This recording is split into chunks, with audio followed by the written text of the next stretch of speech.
Hoy quiero que hablemos un poquito sobre las decisiones. Yo tengo que tomar unas decisiones muy importantes este año, por eso pedí en el chat de la iglesia oración por ello.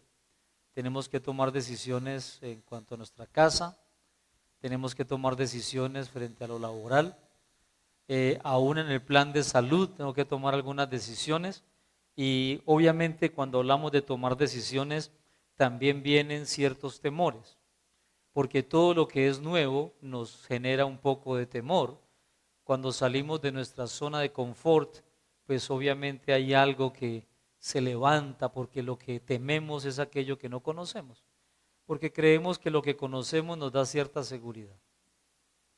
Y cada año, cada vez que cerramos un ciclo, pues también tenemos que tomar decisiones.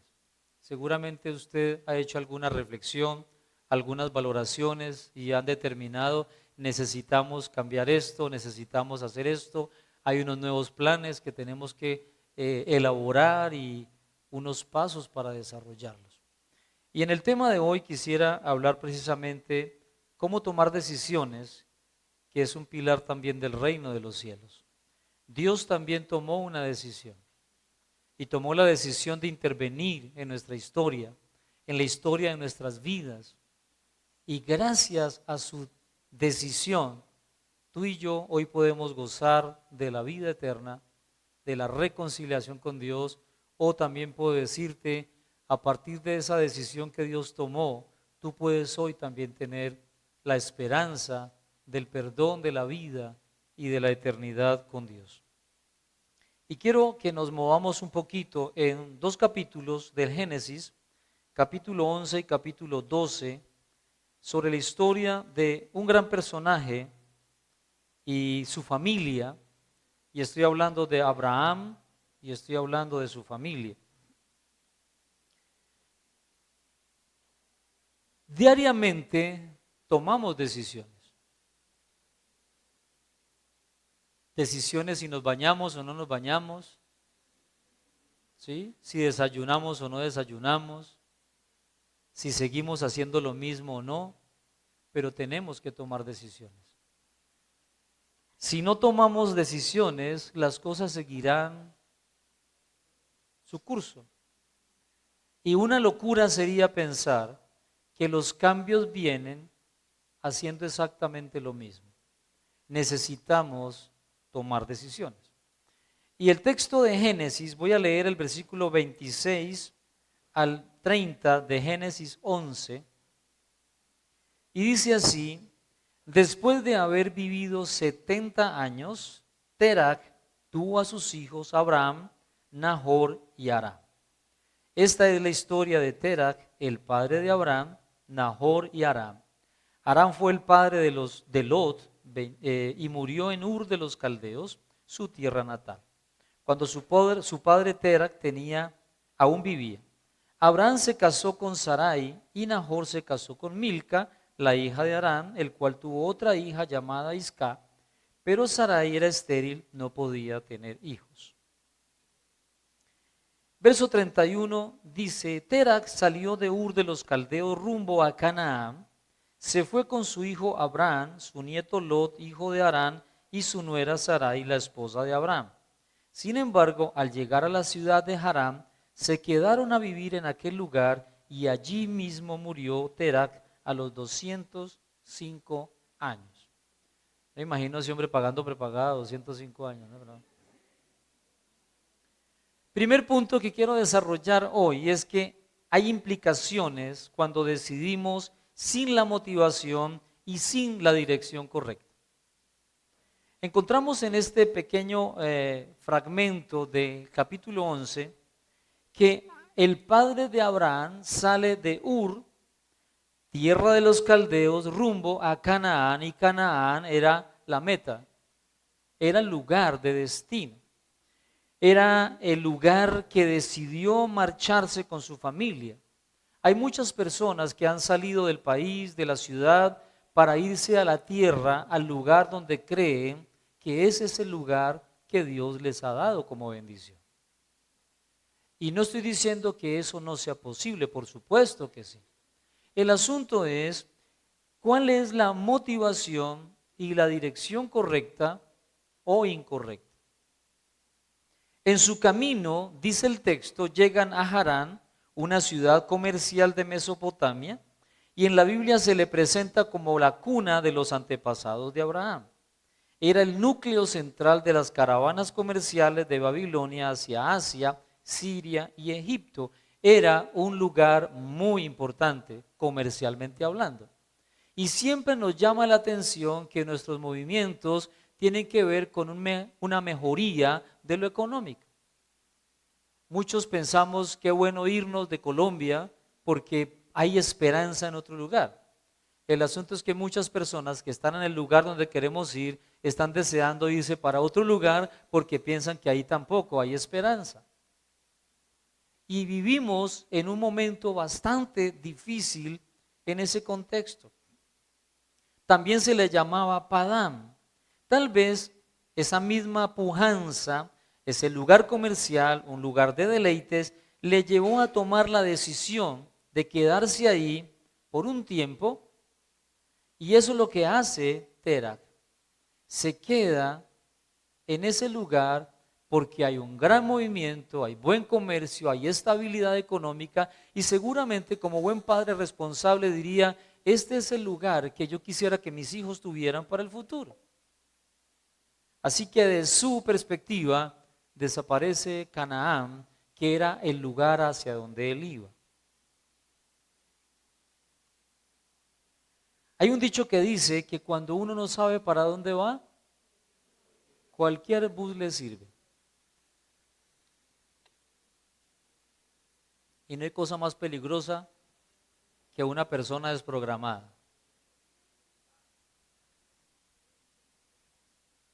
¿A dónde vamos? Pues, donde quiera, hágale, hermano, hágale. ¿Sí?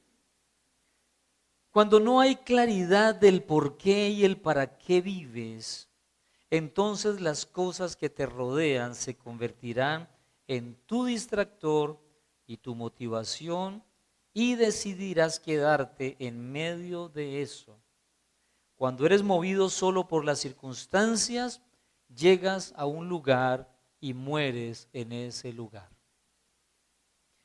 No dice la Biblia cuántos años vivieron allí, pero en el lugar de comodidad quedó toda su vida.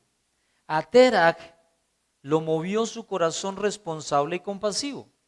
Él había asumido la paternidad de su nieto Lot, cuyo padre había muerto. Iba hacia un buen lugar, el lugar al que Dios quería llevar a su pueblo, que es Canaán. Pero ese mismo corazón lo llevó a acomodarse en Harán, un buen lugar según su parecer, y murió sin ver más que eso. Cuando decidimos sin la motivación y sin la dirección correcta, somos atrapados por lo que nos da satisfacción y ahí termina todo. Podemos conseguir cosas, pero las cosas no determinan que sea el plan de Dios o el propósito de Dios. He conocido padres que han luchado años por conseguir la casa y una vez tienen la casa, no tienen familia para compartirla. Conocemos personas que se han movido en pos de una oportunidad y regresar 20, 30 años o 40 años después sin nada a su lugar de origen. Ahora estamos hablando que Dios también tiene movimientos para nosotros. Pero los movimientos que Dios tiene para nosotros son dirigidos por Él y son puestos por Él con la motivación correcta. Y ese es mi segundo punto. Las implicaciones de decidir con la motivación y con la dirección correcta. Y les invito al capítulo 12 de Génesis y leemos el versículo 1 al 3. El Señor dijo a Abraham: deja tu tierra, tus parientes, la casa de tu padre, y ve a la tierra que te mostraré. Haré de ti una nación grande y te bendeciré. Haré famoso tu nombre y serás una bendición. Bendeciré a los que te bendigan y maldeciré a los que te maldigan, por medio de ti serán bendecidas todas las familias de la tierra. Ahora, Abraham en ese momento ha asumido el rol paterno. Tiene a su cuidado a su propia esposa. Recuerden que Abraham y Sara son estériles, y la familia de su padre. Él ha estado beneficiándose del lugar de comodidad en Harán. Él ha visto crecer sus ganados y ha prosperado en ese lugar, pero ahora Dios ha intervenido en su vida y le ha hecho un llamado específico. Es interesante leer que los llamados de Dios no ocurren con gente desprogramada o con gente desparchada. Uno que andaba por ahí sin saber qué hacer y Dios dijo, venga pues ya que lo ves ocupado, venga lo uso. No. Y hay dos cosas que me llaman la atención aquí.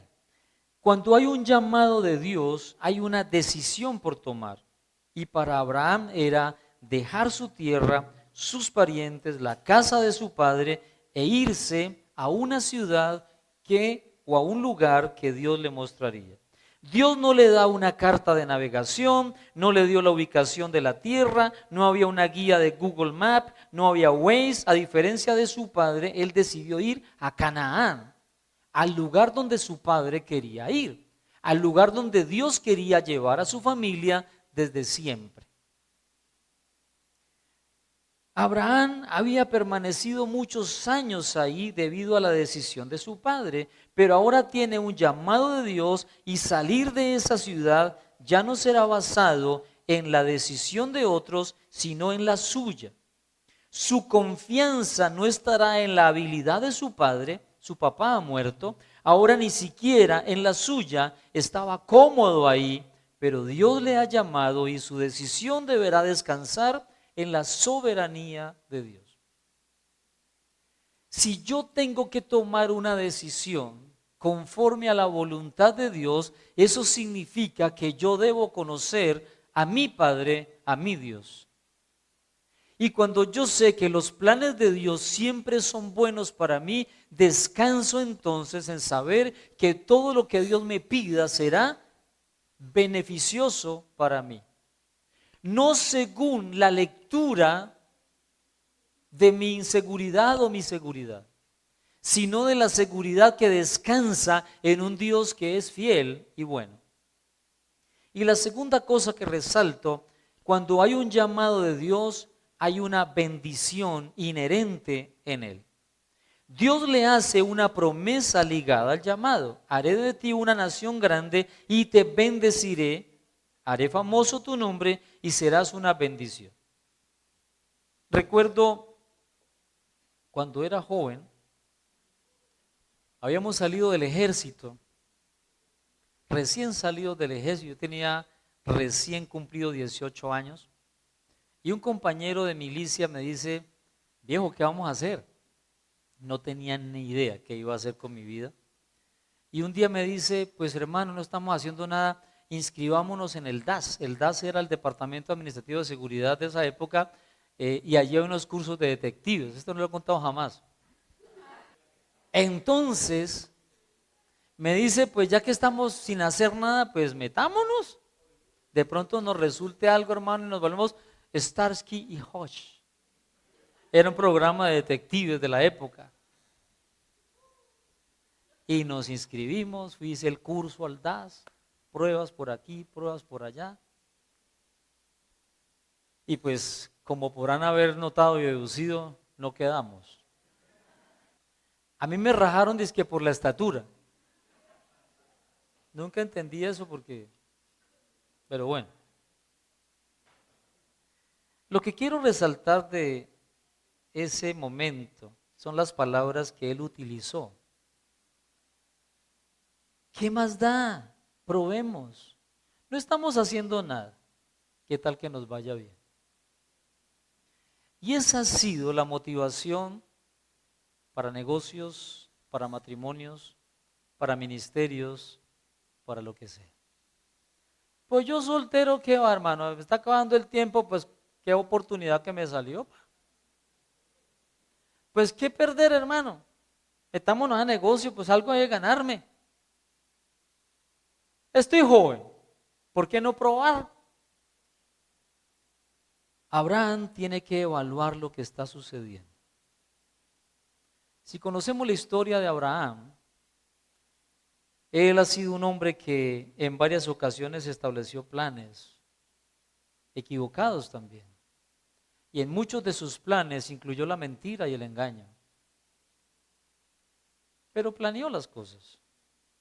Quedarse en Harán, donde su padre le llevó y haber progresado era una buena oportunidad, o caminar hacia donde Dios le dice sin saber a dónde, pero con Dios de su lado. Y es allí donde se complejiza el asunto, cuando yo empiezo a pensar en qué voy a ganar, qué voy a obtener. Porque yo siempre mido lo que quiero obtener y ganar a partir de lo que mi mente ha establecido que es prosperidad, logro, éxito. Entonces, si a mí me dicen que voy a ganar buen dinero, yo digo, wow, eso es una bendición. Yo he escuchado personas que han tomado decisiones porque dicen, es que es una bendición, hermano, voy a ganar más, el triple. Pero la bendición no se mide solamente por cuestiones económicas. Porque puede que tú tengas el triple de dinero, pero 4 veces más el trauma y la tragedia de relaciones rotas. La bendición no añade tristeza. ¿A qué le llamamos bendición? El Señor me bendijo, hermano. Y cuando decimos me bendijo, automáticamente lo conectamos con lo material. Pero hay bendiciones de Dios que no se miden desde lo material. El famoso evangelio de la prosperidad lo que ha traído es precisamente un caos a la vida de las personas, generando unas expectativas que muchas veces son irreales, porque piensan que estar con Dios es recibir dinero. Pero permítame decir que donde Dios está, sí hay una promesa. No nos falta nada. Y Él puede hacer milagros con mucho o con poco. Yo he visto familias que con el mínimo viven y no andan quejándose. Le dan gloria a Dios por el mínimo. Hay otros que gastan 20 millones de pesos mensuales y dicen no nos alcanza la plata. Todo depende desde dónde lo miramos. Recuerdo una vez tenía escasamente 30,000 pesos para hacer el mercado. 30,000. Y yo recuerdo que entré a ese almacén y le dije, Señor, mira, es lo que hay, es lo que me has provisto. Yo sé que tú multiplicaste 5 peces y unos panes. Yo te pido que hagas un milagro, porque necesito llevar mercadito para la semana. Era para la semana. No sé cómo mi hermano, pero era el día como que todo estaba en promociones y descuentos. Y yo llevé mis verduritas, mis fruticas, y mi carrito estaba por la mitad lleno de cosas. Dios lo multiplicó. Porque también hemos experimentado momentos en que nuestra nevera estuvo vacía, pero Dios la llenaba. Y hemos experimentado épocas donde hay abundancia, pero Dios siempre ha sido fiel. ¿Desde qué perspectiva medimos la bendición? Tarek vio la bendición en la prosperidad económica. Abraham está bien, a él no le falta nada, él no está desprogramado, él no está diciendo, pues yo no tengo trabajo, hermano, no sé qué hacer, metámonos al ministerio. Porque he conocido pastores y líderes que tomaron el ministerio como una oportunidad para estar ocupados porque no tenían nada que hacer. Y qué tristeza. Para mí, el pastorado y los ministerios son llamados de Dios. Si no tienes ese llamado, no te pongas a inventar vainas. Pero si tienes el llamado de Dios, tienes que tomar una decisión. En mi caso personal, la tomé cuando tenía más o menos 19 años. Y durante esos años he visto cómo el Señor ha ido añadiendo bendición tras bendición. Pero he conocido personas también que se metieron al ministerio, y perdone que use la palabra se metieron, porque son las palabras que se usaban, y no ha pasado absolutamente nada con sus vidas. Dios siempre tiene un llamado y una bendición inherente en su llamada. Y Él no está tomando una decisión como mi amigo, estoy tan mal aquí que iré a donde Dios me diga. No, Él está bien, pero Dios le promete algo que no tiene descendencia. ¿Qué decisión toma? Versículo 4 al 6 del capítulo 12. Abraham partió tal como el Señor se lo había ordenado y Lot se fue con él. Abraham tenía 75 años cuando salió de Harán. Al encaminarse hacia la tierra de Canaán, Abraham se llevó a su esposa Sarai, a su sobrino Lot, a toda la gente que había adquirido en Harán y todos los bienes que habían acumulado. Salieron para la tierra de Canaán y allá llegaron. Abraham atravesó toda una región hasta llegar a Siquem, donde se encuentra el gran árbol de Moré. En aquella época, los cananeos vivían en esta región. Abraham decide obedecer a Dios. Él era mayor que su padre. Dios es mayor que todo y mayor que todo lo que podía conseguir. ¿Dónde está nuestra perspectiva de Dios? Cuando tomo una decisión que requiere la confianza de Dios, ¿cuál es el tamaño de nuestro Dios? Si mi Dios tiene el tamaño de 1,000,000 de pesos, eso será para mí Dios. Si el tamaño de Dios son 10 millones, porque pienso que si tengo 10 millones o 100 millones o 500 millones, esa es mi confianza, creo que estamos poniendo la confianza en lo más volátil que puede existir. Hace unos meses yo tanqueaba mi carro con 80,000 pesos. Hoy le he hecho 100 y ni siquiera llega pues al máximo. La plata ya no es lo mismo. ¿Sobre qué está nuestra confianza? ¿Sobre qué voy a confiar en el 2024? Y es una realidad para mi vida y es una realidad para tu vida. ¿Sobre qué crees tú y yo que estará nuestra seguridad? Yo tengo que tomar una decisión laboralmente. No sé qué me van a decir. Pero mi confianza nunca ha sido el Bennett. Mi confianza quiero que siga siendo mi Dios. Y tu confianza tiene que ser Dios. Tu seguridad no es tu pareja, tu seguridad no es tu papá, ni tu mamá, ni tu tía. Tu recurso no puede estar puesto o tu confianza no puede estar puesta en el recurso material.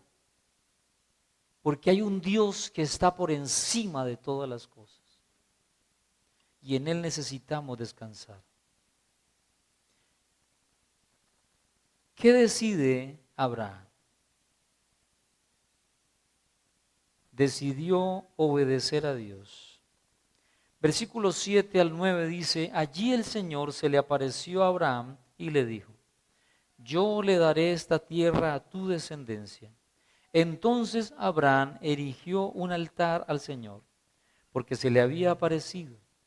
De allí se dirigió a la región montañosa que está al este de Betel, donde armó su campamento, teniendo a Betel al oeste y Jai al este.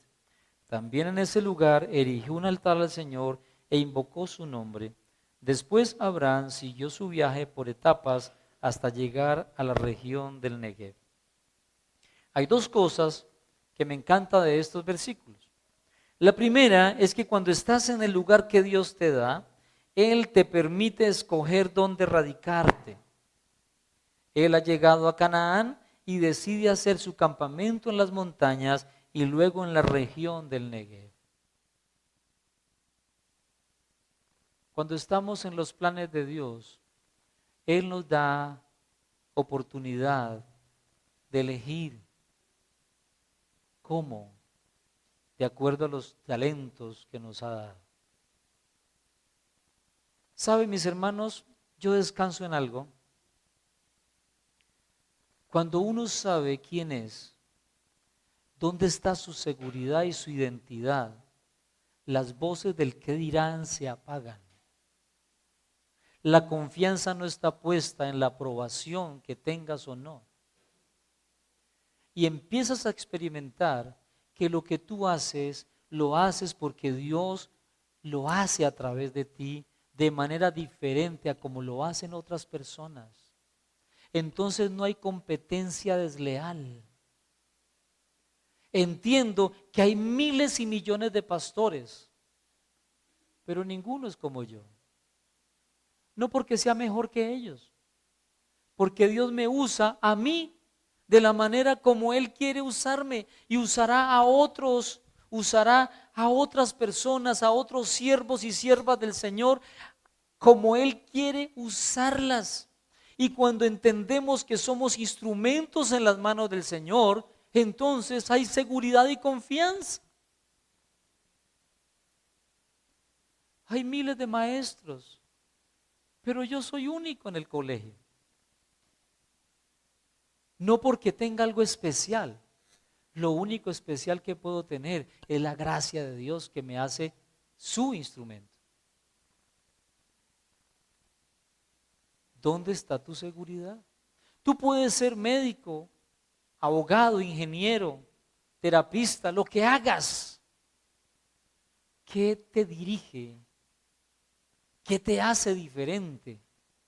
Ay, mi hermano, será solamente la gracia de Dios. La presencia del Señor en tu vida, porque entendemos que renacidos en Cristo, la vida de Cristo está en nosotros, su Espíritu mora en nosotros, por lo tanto todo lo que hacemos es una bendición porque somos instrumentos del Señor. Necesitamos ponernos en línea con eso. Hemos sido llamados por Dios. Y la segunda cosa que menciona el texto es que Abraham entiende perfectamente que tras cada decisión hay lugar para la adoración. Por eso él siempre erige un altar. Y no es que tenemos que hacer altares físicos, pero un altar es un lugar donde se rinde culto. Nuestras vidas son altares para rendir culto al Señor. Entonces, ¿cómo adoramos a Dios en medio de las circunstancias de nuestra vida? ¿Cómo alabamos a Dios en medio de las dificultades de nuestra vida? Porque ahí seguimos partidos. Pensamos que alabamos a Dios cuando todo está bien. Y como hay bendición, porque entendemos que la bendición siempre es buena mi lectura, pero las dificultades y las pruebas son lecturas negativas. Pero una dificultad y una prueba también es una bendición. Uno podría decir, pero qué bendición hay uno ahí parqueado en 24 horas en urgencias, sin atención. ¿Qué bendición puede haber allí? ¿Qué lugar para alabanza? ¿Qué caramba? No me venga con esos cuentos, pastor. Entonces Dios es mentiroso. ¿Por qué lo dice la palabra? Que a los que amamos a Dios todas las cosas, ¿qué?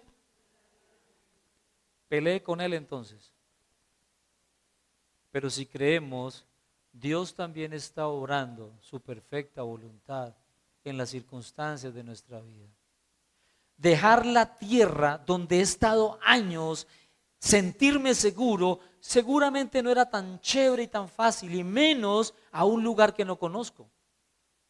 Pero en cada momento Abraham erige un altar para adorar a Dios y para dar testimonio de que su fe está puesta en Dios. Número 3, en la toma de decisiones está también la resolución de conflictos. Génesis capítulo 13, versículos 5 al 9.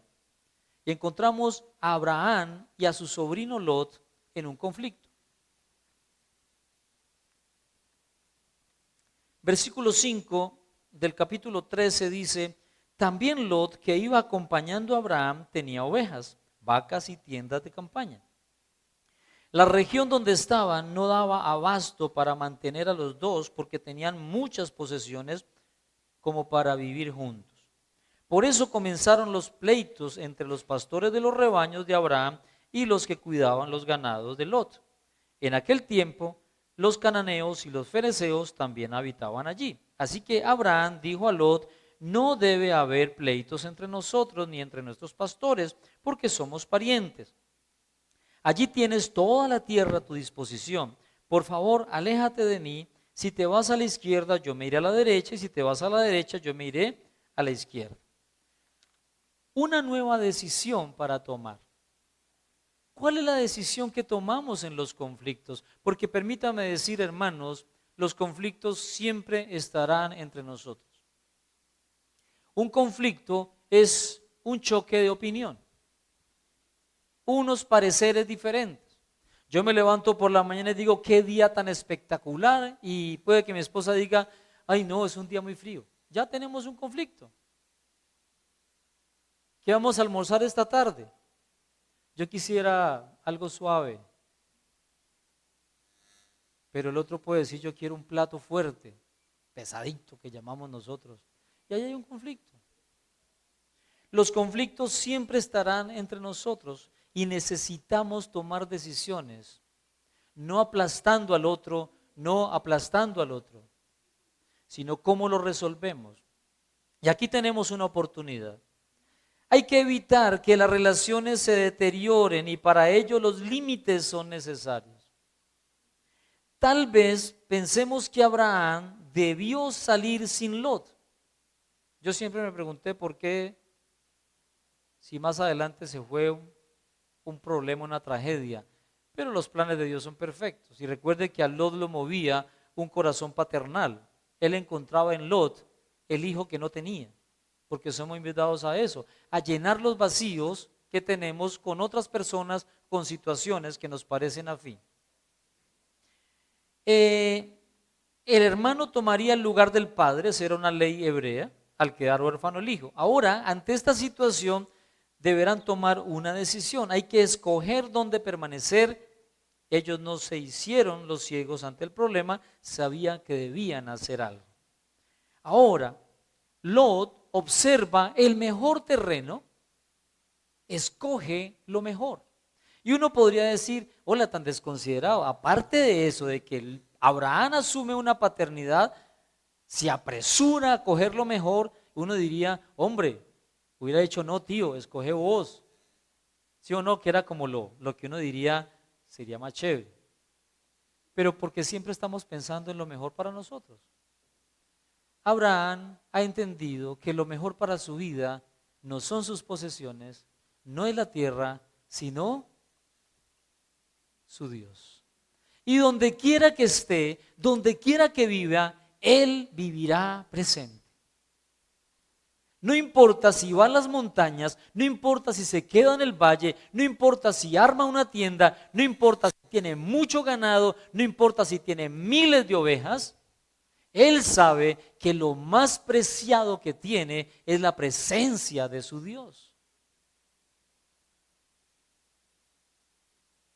Lot está siendo movido por su alma, por lo que le trae satisfacción, la mejor tierra, y escoge cerca de la ciudad, y conocemos la historia de lo que pasó en Sodoma. Entonces, preguntémonos sobre qué fundamentamos las decisiones. Lot decide según los parámetros del mundo, lo que le beneficia, lo material, la opulencia, la ciudad, y con ello puso en riesgo su vida y la de su familia. Abraham se quedó en el lugar donde Dios le dijo, donde sabía estaba la bendición, y él esperó su promesa. Verso 14 dice: después de que Lot se separó de Abraham, el Señor le dijo: Abraham, levanta la vista desde el lugar donde estás, mira hacia el norte y hacia el sur, hacia el este y hacia el oeste. Yo te daré a ti y a tu descendencia para siempre toda la tierra que abarca tu mirada. Multiplicaré tus descendencias como el polvo de la tierra. Si alguien puede contar el polvo de la tierra, también podrá contar tus descendientes. Levántate, recorre el país a lo largo y a lo ancho, porque a ti te la daré. Y desde ahí pudo ver completamente la magnitud de lo que Dios le entregaba. Y una vez más dice el verso 18, entonces Abraham levantó su campamento y se fue a vivir cerca de Hebrón, junto al encinar de Mamre, y allí erigió un altar al Señor. En cada intervención de Dios en la vida de Abraham, Abraham erige un altar para adorarle. ¿Dónde está nuestra bendición? Israel creyó por un tiempo que Egipto era su bendición.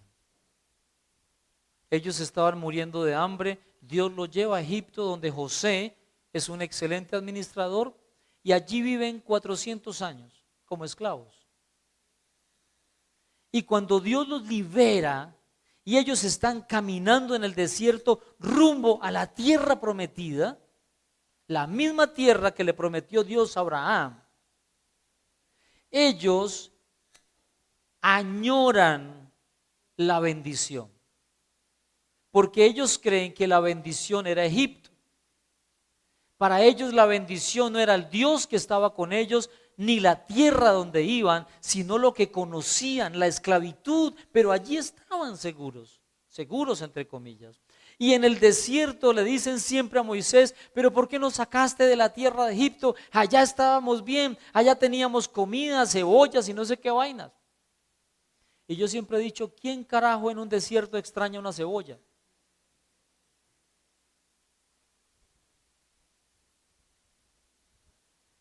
Y esa generación que nunca soltó a Egipto de su corazón, no entró a la tierra prometida.